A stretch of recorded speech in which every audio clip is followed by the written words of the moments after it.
Pemirsa, Ahmad Rizali, PJ Bupati Muara Enim memastikan diri untuk maju pada Pilkada Muara Enim November mendatang.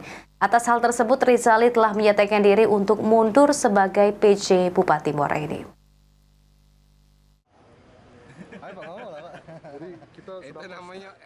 Ditemui dalam kegiatan di Gria Agung, Ahmad Rizali, PJ Bupati Muara Enim, membenarkan jika dirinya akan maju pada Pilkada Muara Enim dengan didampingi perempuan bernama Sinta Paramita.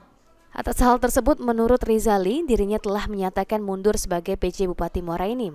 Menurut rencana Senin mendatang, akan ada PJ Bupati Muara Enim baru yang akan dilantik oleh PJ Gubernur Sumatera Selatan. Setelah itu, menurut Rizali, per 1 September mendatang dirinya akan menyatakan diri mundur sebagai ASN Pemprov Sumatera Selatan guna bertarung di Pilkada Muara Enim. Malah pengganti saya kan Senin dilantik kan.